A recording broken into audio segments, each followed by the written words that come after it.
Tamam.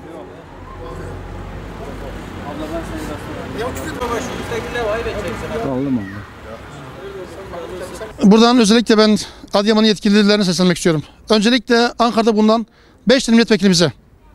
Bakın sayın vekillerim, biz Adıyaman Köy Mahalle Muhtarları Meslekli Dayanışma Derneği olarak 20 muhtarımızla birlikte 20 mahalle temsilen buradayız. Bu ne demek oluyor biliyor musunuz yaklaşık? Adıyaman'ın 4'te 3'üne mütakil geliyor bak. Burada insanlarımız gelip burada hastaneye gitmek istiyor. 4 yataklı hastaneye gönderiyorsunuz. Altışehir'e gelen ilk durak burasıydı. 1954 yılından il olan Adıyaman'ımızın en büyük eksiği olan hastane sağlıktaki sıkıntılarımızı maalesef çözemiyoruz. Yazıktır, günahtır bakın. Bir sürü insan burada mağdur oldu. Bir sürü insan bir iğne yapmak için 4 yataklı hastaneye gidiyor.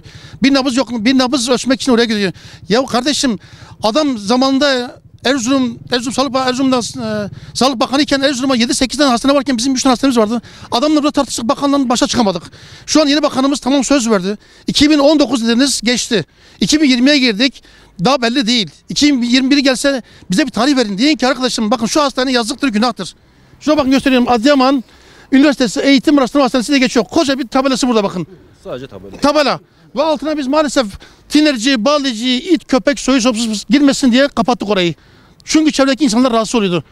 O kokudan, pislikten dolayı. Ama şu an biz gelmişiz bakın, muhtar olarak geldik. Halkın tepkisiyle geldik biz buraya.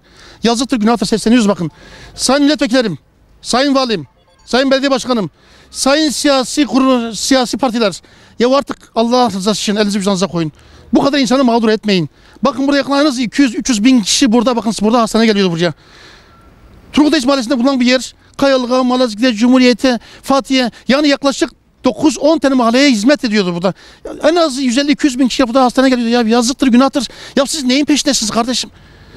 Ya biz bir şey demiyoruz, bakın size bir şey demiyoruz. Sadece hakkımızı istiyoruz. Diyoruz ki şu hastaneyi bir an önce açın.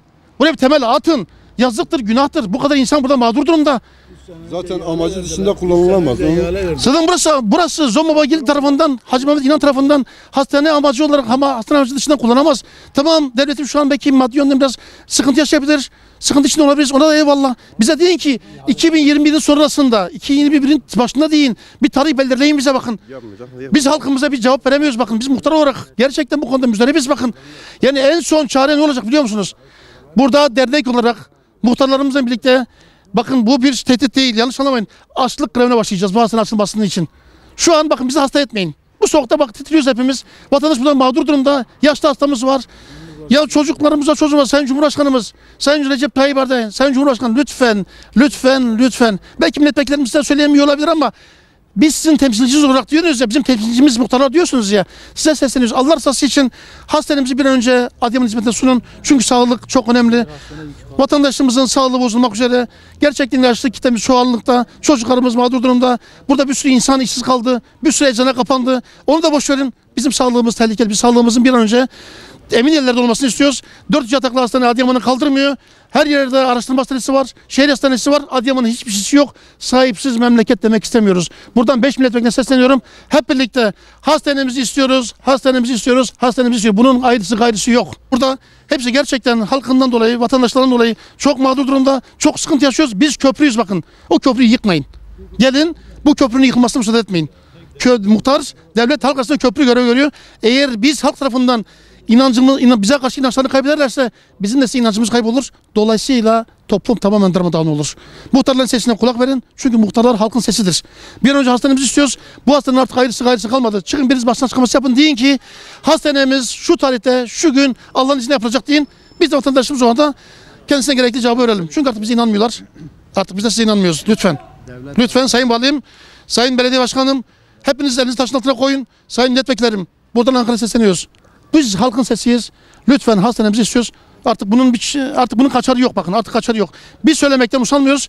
Siz kaçmaktan usanmıyorsun artık. Çünkü kaçtıkça kovalayacağız sizi. Bunun başka bir çözümü yok. Dolayısıyla sesleniyoruz. Muhtarlar her zaman sizin emrinizde. Muhtarlar her zaman sesiniz olacak. Her zaman sesinizi duyurmak için gür sesle sesleneceğiz.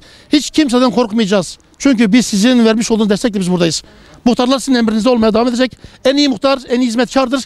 Biz halkımızın hizmetkarıyız. Halkımızın sesini Ankara'ya, İstanbul'a, Sayın Valimize duyurmak görevi bizim. Dolayısıyla hepinize teşekkür ederim burada bu soğuk havada buluştuğumuz için.